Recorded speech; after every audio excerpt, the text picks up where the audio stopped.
So just big thank you for everyone for attending today's Handmade Interact event. I know it's very hot outside. Hopefully you're all somewhere slightly cooler, but thank you for sitting inside on this really hot day and joining us. We really appreciate it.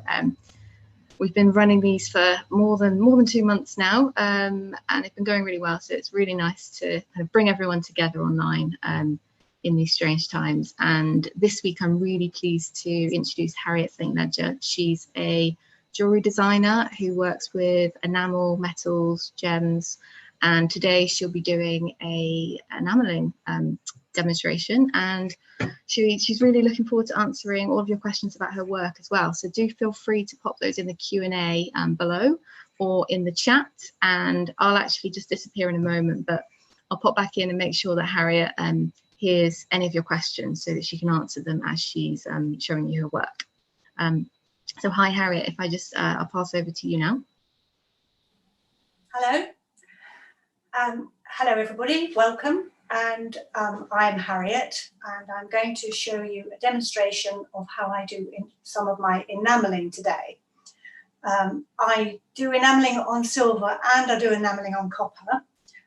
Today I'm going to be showing you how I'm the process of doing the enamelling on copper, which is slightly different to the silver. And I'm going to be using stencils, and I'm also going to be using a sgraffito technique as well. So first of all, I'm going to just show you around my workshop. So here I have 3 kilns, rather extravagant really.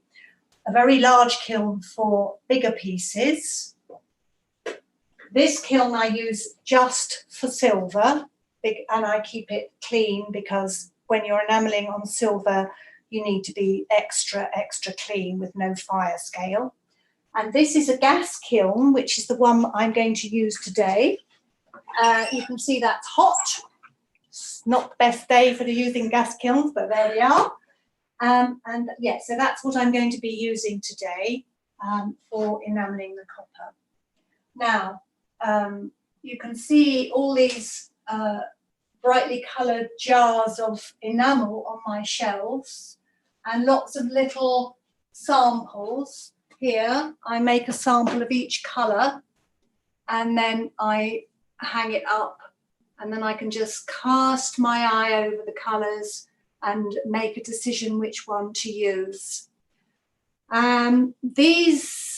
These 2 shelves here and here, these are all opaque colours, and those are the colours that I use on copper because that one works best.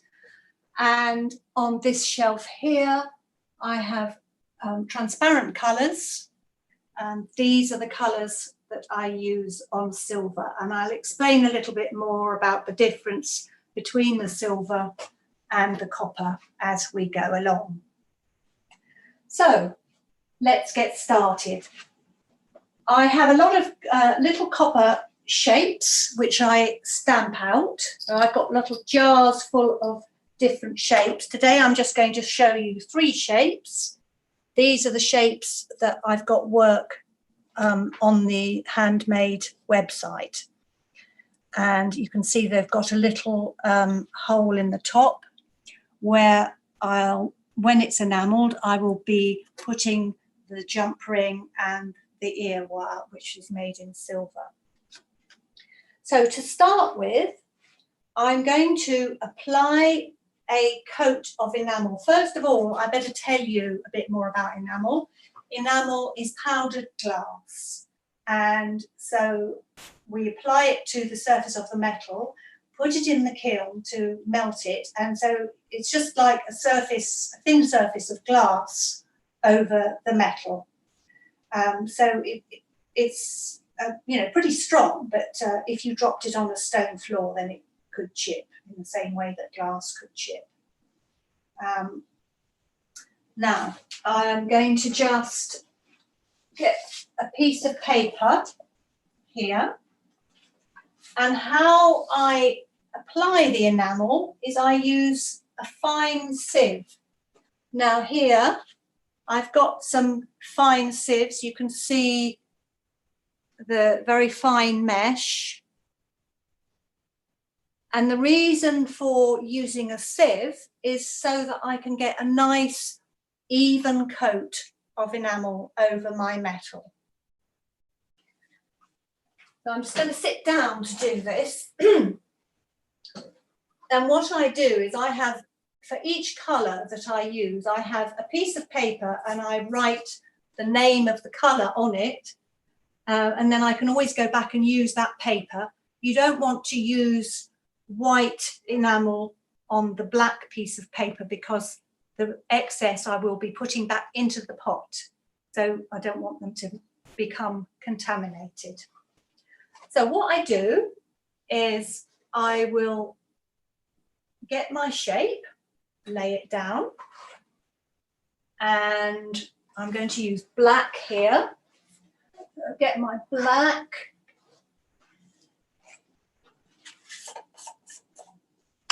and get the little sieve and scoop a bit of enamel into the sieve. And I'm just, you can see I'm just tapping lightly to get a nice even coat. So when I look sideways like this, I don't want to see any bits of metal showing through. So now I'm going to pick this up. I'm just going to slide this little spatula underneath. Just clear out the hole for the ear wire. And I'm now going to place this on this trivet like that.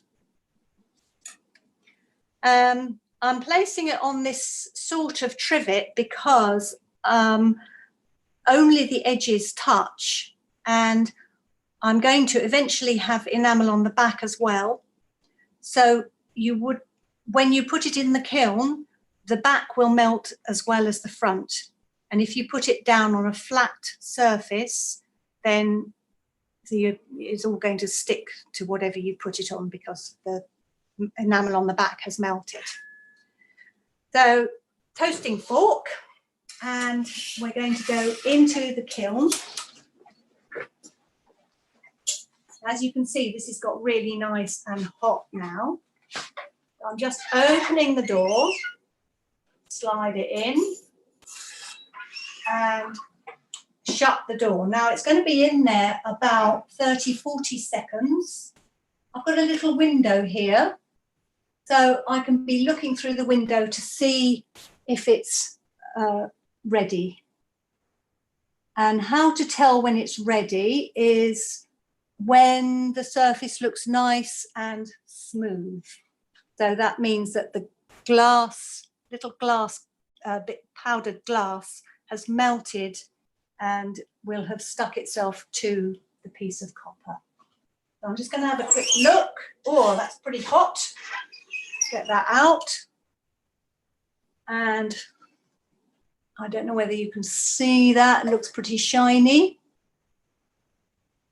You can't. Anyway, I was going to get it out and show you how it looks before it's quite ready, but we can do that with the next bit.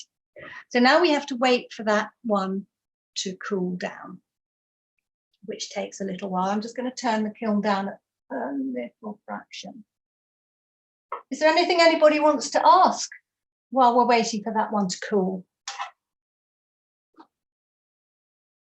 Okay. Oh, Harriet, yeah, we had a question from Barry. He asked whether you normally have to clean the copper surface prior to sifting on the enamel. I clean it a bit. I make sure that it's got, yes, I make sure it hasn't got grease on it. And if it had a lot of fire scale, I would clean it. Now, for instance, I'll show you. Well, on the back of this one, that looks black. And that is fire scale, which will come off before I, yeah, when it cools, it will start to come off. Before I enamel on the back of that, I would clean that off.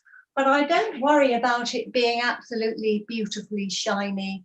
It doesn't seem to matter too much. When I very first started enameling, I was actually taught to have it really, really super clean. But in fact, I've discovered that it's not absolutely crucial to do that. So I don't worry too much about it.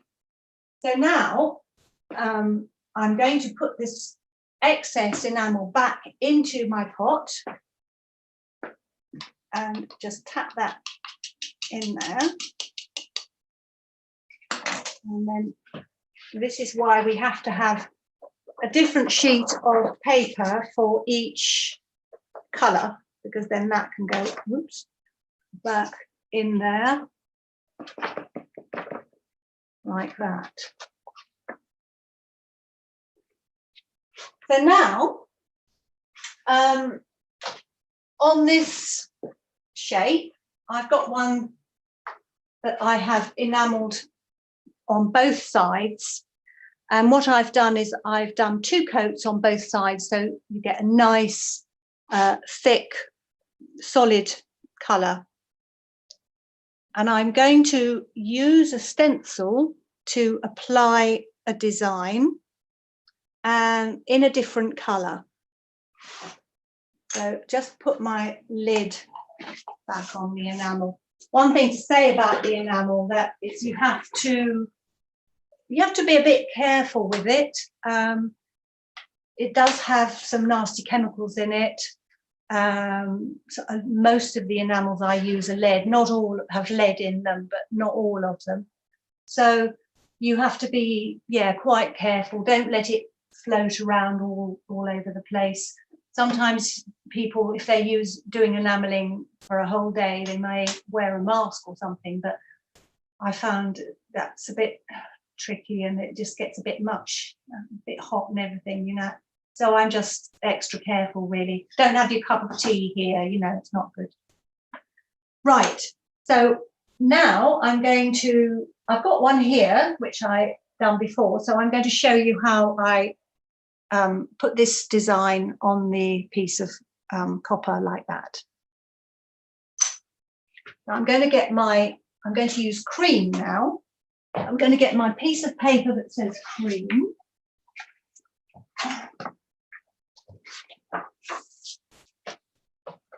And put my black piece down on there.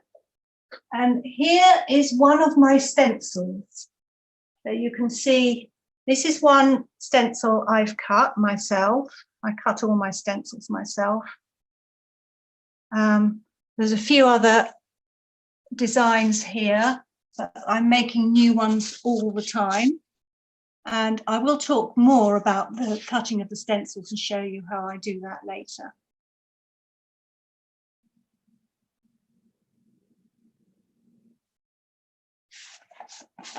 And here's the cream. So I'm going to have to be careful not to use the same little sieve as the one I just used. So here we are with a different one. There's a nice clean one, because unless I've cleaned the previous one out really well, there's going to be a bit of residue of enamel in it, of the black, and I don't want that to get mixed in with the cream. So I'm going to carefully lay this on my piece, and sometimes it pops up a little bit, so I'm just going to weight it down. I've got these little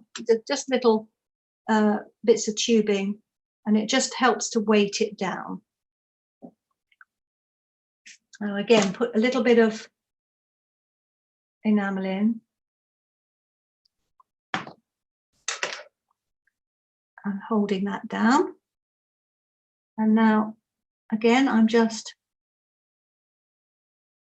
getting a nice even coat of the cream on top of the black.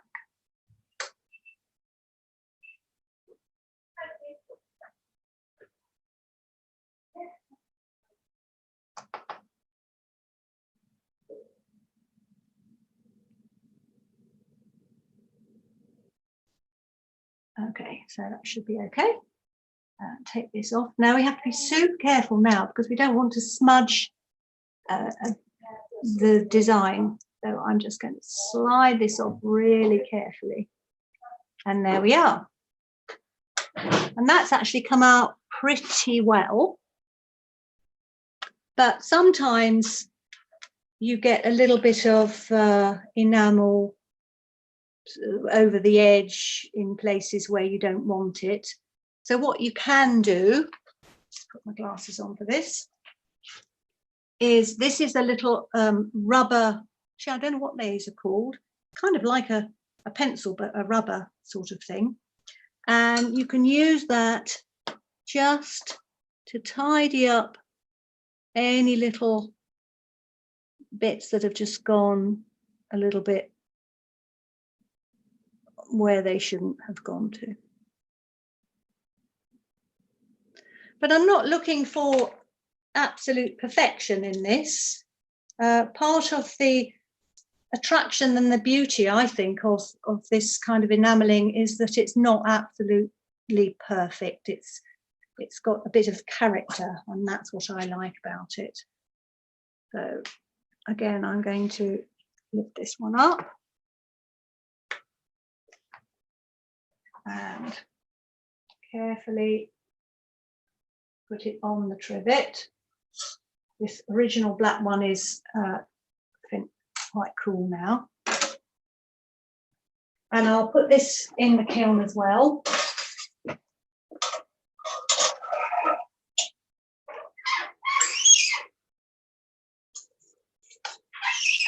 You need a really steady hand for doing this. If you start to get all the shakes, then you're in a bit of trouble, really. And you don't want to be sneezing and things like that either. Not good. Harriet, a few people have asked what temperature you're firing at. I'm firing at about 800, but this particular kiln, I have got a temperature gauge here, but it's not working. This particular kiln, I just guess. I go by the how red it is. So I'll fire anything from about 750 up to 950 is about what I normally do.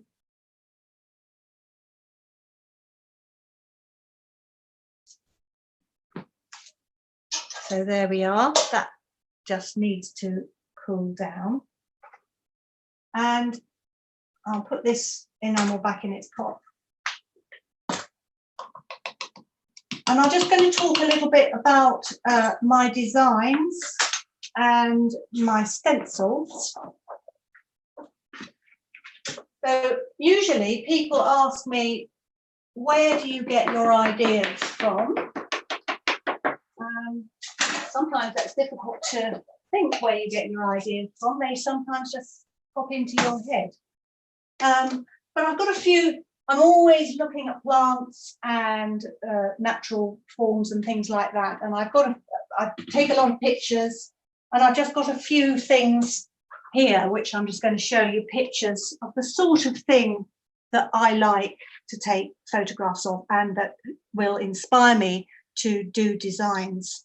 So it's not always the actual thing that is the most important. Often it can be the spaces between the leaves or something like that, which can inspire you to, create a design. So we've got some nice leaves here. I just really like those stalks coming out and the blue behind it. Some rather beautiful bits of bracket fungus. Great leaves. Nice bit of bark. So, you could look at something like that, and then, so what I do is I look at whatever it is I've discovered, and I think, now what is it that I really like about that? And then when I'm creating a design, I try to pick out that aspect of it to create, you know, my stencil or my drawing or whatever it is. These are rather nice cactus plants. So there's something like this, you've got so much scope for different designs. You've got this amazing bobbly thing here. You've got these lovely sort of shapes with bobbly bits at the edges. You've got these kind of shapes in between the cactus plants. And my all-time favorite is beautiful leaves. So these are particularly nice ones, somewhere in Tenerife, I think. So always looking at the shapes of leaves, because just the plain simple leaf comes in so many shapes and colours that really the possibilities of design are endless. So I'll just show you quickly my sketchbook. When I'm working on a design, so here I decided I was going to do a range of round pendants, and they were all going to be the same size, and I just sort of went from one to the other, different ideas. No way was I going to do all of those, but by playing around with different shapes, seeing how they fit in the circle, then you can come up with something, you know, 2 or 3 that you're really happy with.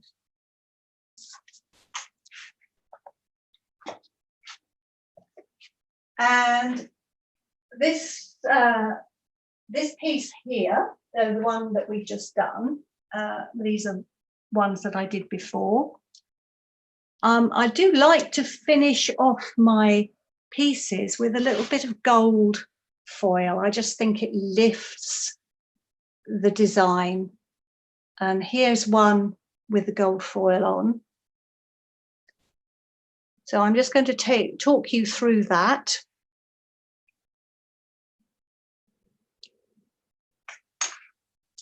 And up here, I've got my gold foil. Now this gold foil is really thin, really, really thin. And because it's so thin, you can't handle it. It's too thin to handle. But so I keep it between 2 bits of tracing paper. So if I just peel that back a bit. Oops.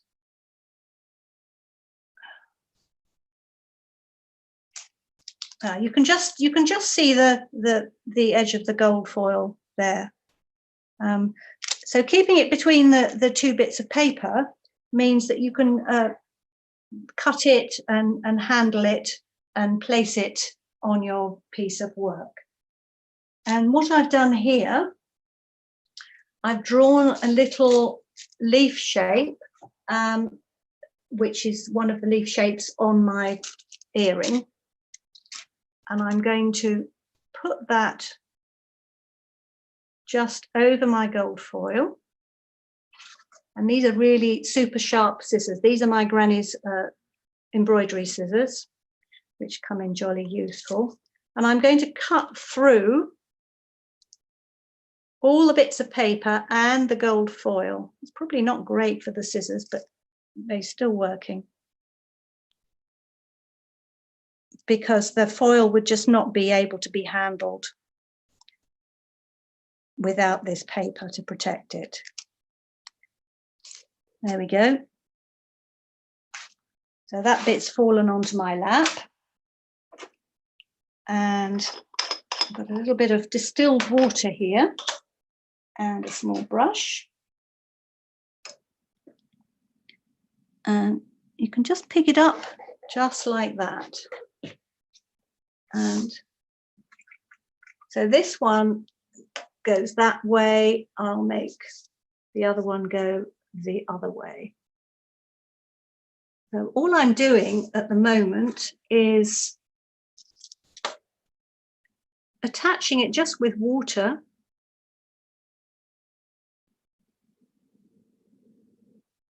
Pushing it into place. Oops.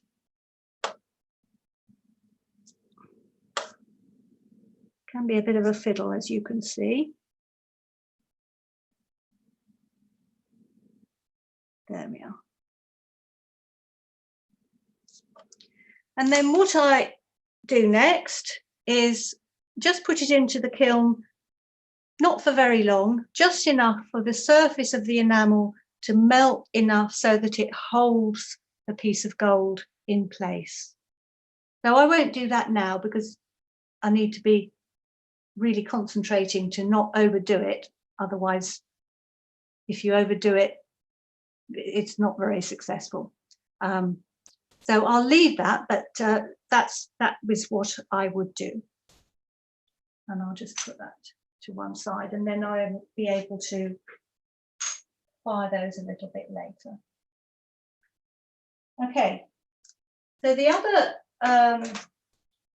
technique that I wanted to show you is how I make my leaves, which is a slightly different way, and it's called sgraffito. I'm just going to put this gold foil out of the way so it's safe. Any more questions? No? Fine. Yeah, we've got a question from Jill. Can you enamel on a curved surface? Yes, you can. Not so easily with the way that I'm doing it at the moment, but you can do it. What you would do is you would mix the enamel with water, not make it really, really wet, but just a little bit damp. And then you would apply it with either a tiny paintbrush or a little, tiny tool or something. And you can, you can do curved surfaces, you can do balls, you can do domes, and just the water in the enamel is just enough to keep it in place. There is something also called clear-fire, which is a liquid gum. I'll just show you here. And quite often people put, so it's just looks like a liquid, but it's actually sort of glue. And quite often people will put, and quite often I do as well, just a little touch of that, mix it in with the enamel and the water if you're doing a curved surface. Right, so I'm going to make a leaf like this. I sell a lot of these leaf earrings in all colours, variations of different combinations of colours as well. So I'm going for my green piece of paper now.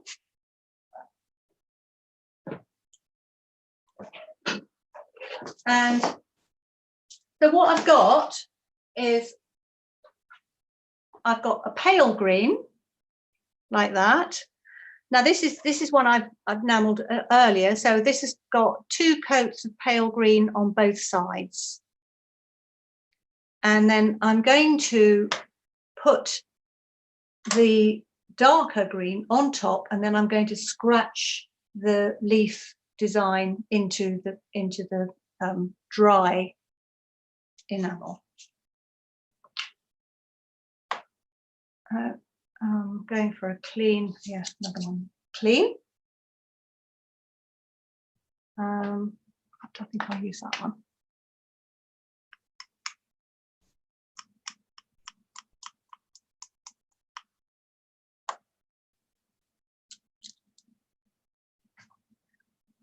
So when I'm doing these leaves, what I try to do is fade them out towards the bottom, just let it get a little bit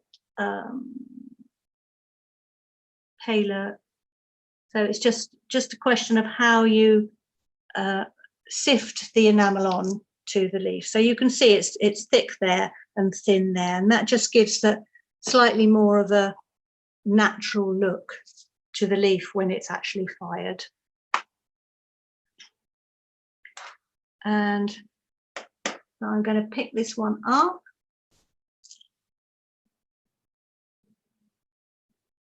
And then I've got a little tool with a pointy end here. And support my hands while I do this, otherwise I would be wobbling everywhere. And I'm just going to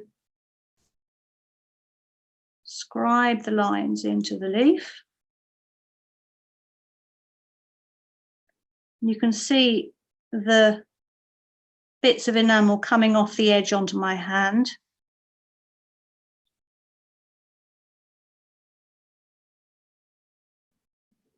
This is when you don't want the telephone to ring.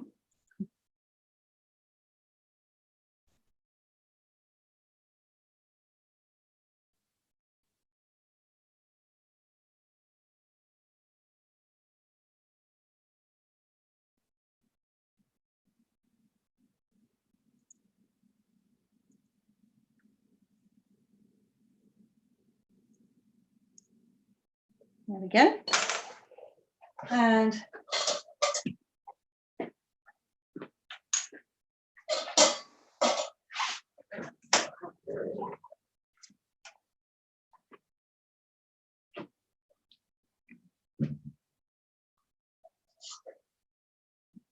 brush off the excess.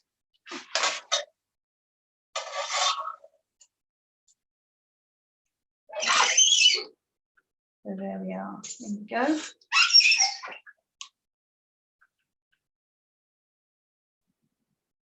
So I'm counting in my head. Difficult to count and talk about things at the same time, but I do a lot of counting seconds because just 2 seconds over can be crucial. I'm just going to have a little look. Now, this is not done. I don't know if you can see that, but you can see it still looks sort of powdery. Does that show? No? Well, it is still powdery. So I'm going to pop it back in. So it's perfectly fine to take your piece out, have a little look, and then put it back in again. Now that's okay.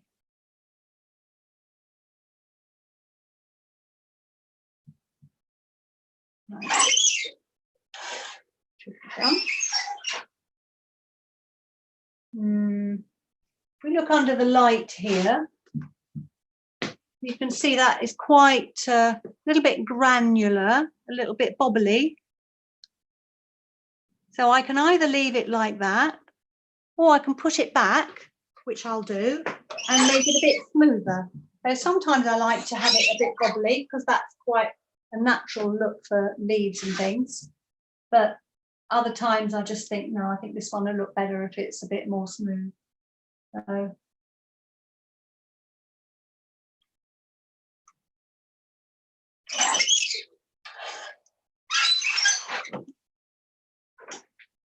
and that's still a little bit, but I think I'm going to leave that one like that because I think that looks just about done enough. Now you can see it looks a bit of a funny colour and doesn't look anything like this one at the moment. A lot of the enamels do change colour quite drastically when they're hot, and when they first come out of the kiln, they can look quite different. But as it cools, you may be able to see, as that is cooling, the colour is gradually changing and the green is beginning to show. One of the most alarming colours to use is red, because when you take that out of the kiln when it's hot, it just looks black. So you think, oh my goodness, have I burnt this completely? But usually you haven't. Sometimes you have, but mostly not. And then as it cools, it will gradually reveal itself as red.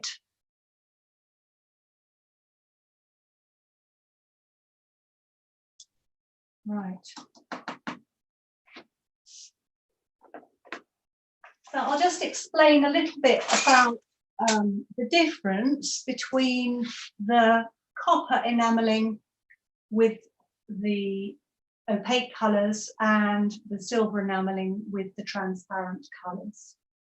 And I like to make lots of samples of colours and lots of samples of different colours on top of each other, because some work well and some, even if you put them next to each other, you think the colours look really nice, but sometimes when you put them on top of each other, they're not so successful. So I have lots of little cards and things like these. So here are some of my samples with the writing, so that I can remember which ones look good and which ones don't work so well. So these are just bits of scrap copper. And compare that to one of my test pieces for silver. For a start, I use much smaller pieces because it is silver and a bit more expensive. But hopefully you can see, I always do some engraving or some kind of stamping on the metal underneath the colour. And as the colours are transparent, you can see the lines showing through.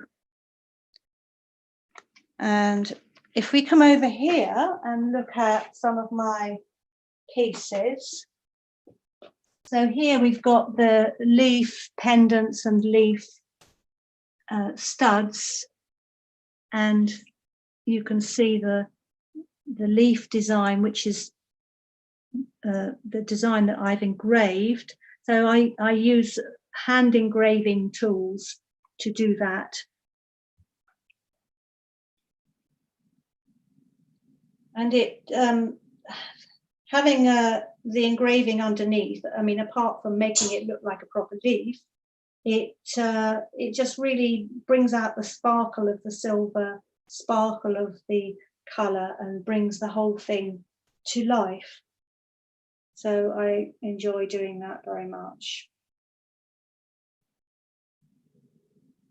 And do we have any other questions? Yeah, we actually have a few technical questions about the demonstration you've just done. Christine has asked, where do you buy the enamels from? There are a few different places, but one place I get a lot of my enamels, most of them actually, is a place called Vitrum Signum.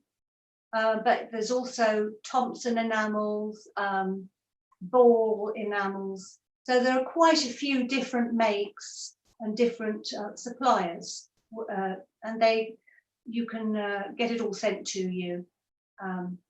But also, if you, I'm a member of the Guild of Enamelers, and we have a conference every year, and the suppliers always come to the conference, and we've got lots of samples of all the colours, so that's really helpful to see the actual colour on the metal fired, rather than just looking at it on the computer, which is more difficult to tell what the colour's going to come out like. Thank you. And Teresa has asked, what did you use to scrape the enamel away from the leaf? What tool? It's just a sharp,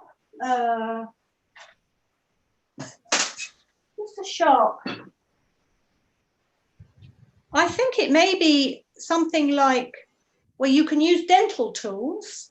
So in fact, this one is a dental tool, but that is slightly different. That's got a flatter bit here. So either dental tools or tools that people use for ceramics and things like that. Those are the things that people usually use, but you can even just use like a cocktail stick or something like that. Yeah, all sorts really. You have to be inventive. And Helen has asked, if you had a piece in each section of the trivet, would that cool the kiln as you first put it in, and would that mean that the pieces fire at different speeds? What? you're asking, does the kiln cool down when you put your piece in with the trivet? Was that the question? I think it's more about if you had a piece in each section of the trivet, so in different places. I see. Yes. Well, what happens is they fire at different, so you'll find that if you put the two back ones will fire first, and then maybe these won't fire so quickly, and then those might fire differently as well. So it's all different times. So I tend not to do that if it's important that everything gets fired, the same amount. But what I thought the question was originally was, when you put the trivet into the kiln, does it cool the kiln down? And the answer is yes, it does. So you might, depending on what you're doing, you might want to get the kiln a little bit hotter than the temperature that you'd actually like it to be firing at, so that when you've put it in, and then you bring the temperature back up again to the temperature that you need. That makes sense. Jane has asked what, I'm afraid this was a few minutes ago actually, but what the medium was that you used. Something like clear fire, was it? Right, yes. It's called clear fire, and this is how it's spelt. Can you see that? I think so. I'm just going to type that in the box actually, in the chat. There you go. I actually mistyped that. Let me just do that one more time. There you go. I've just put that in the chat for Helen and anyone else who needs to know. I'm just going to, I think we probably finished firing now, so I'm going to turn this off because we're melting a bit here.